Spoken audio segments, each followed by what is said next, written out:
Of 90 ready.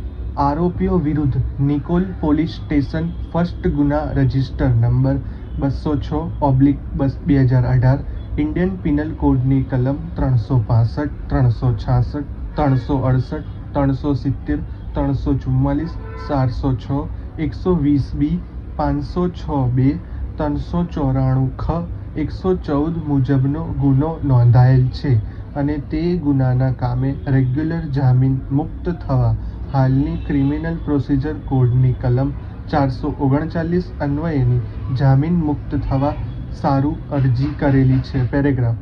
વધુમાં અરજદાર તરફે હાલના ગુનાના કામે જામીન મુક્ત થવા સારું જે કારણો જણાવેલ છે તે જોતા હાલના અરજદાર આરોપી નિર્દોષ છે અને કહેવાતો કોઈ ગુનો તેઓએ કરેલ નથી. હાલના ગુનાના કામે ખોટી રીતે સંડોવી દેવામાં આવેલ છે. ગુના સંબંધી કોઈ મુદ્દામાલ તેઓની પાસેથી મળી આવેલ નથી. એફઆઈઆરમાં તેઓની સામેનો કોઈ રોલ બતાવેલ નથી તેમજ એફઆઈઆરમાં તેઓનું નામ નથી. એફઆઈઆરમાં જોતા તેઓને સામે કોઈ ગુનો બનતો નથી. આક્ષેપિત ગુનાનો ટ્રાયલ ચલાવવાની સત્તા અત્રેની કોર્ટને છે.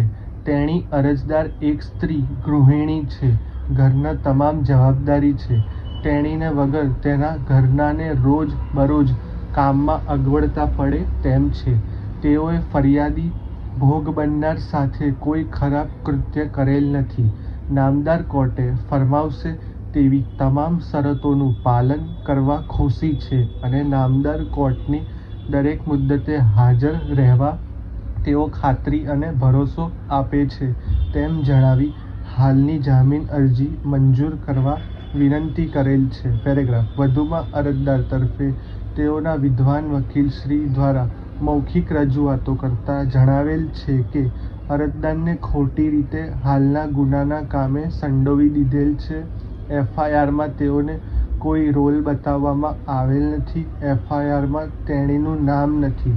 તેઓ ગુના સાથે સંકળાયેલા હોય તેવું પ્રથમદર્શનીય રીતે પુરાવો મળી આવેલ નથી.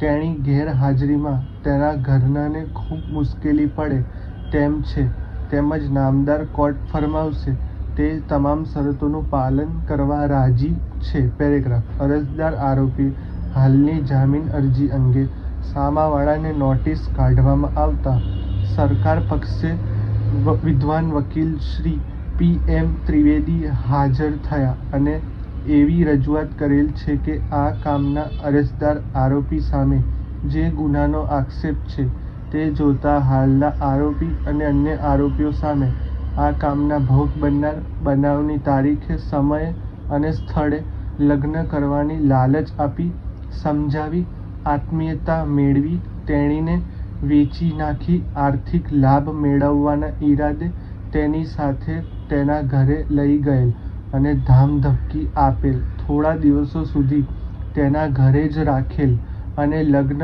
અંગેની દલાલી કરતા દિનેશભાઈ ઉર્ફે પરેશભાઈ પટેલ તથા પુષ્પાબેન યાદવ ફરિયાદીને અમદાવાદ તથા અન્ય જગ્યાએ લઈ જઈ અલગ અલગ છોકરાઓ લગ્ન માટે બતાવી તેઓ પાસેથી આર્થિક લાભ મેળવી તેમજ આ પુષ્પાબેન અને દિનેશભાઈ ઉર્ફ પરેશભાઈ પટેલ તેમના બીજા ઓળખીતા દલાલ સવિતાબેન ઉર્ફે ડોશી જેઠાભાઈ ભીમજીભાઈ પરેશિયા રહે હાથીજણ અમદાવાદના ઘરે મૂકી આવેલ અને આ સવિતાબેને ફરિયાદીને ભૂરીબેનને તેમના ઘરે 2-3 દિવસ રાખી રૂ. 5,000 કમિશન લઈ પાનનપુલ લક્ષ્મણ ટેકરા ખાતે રહે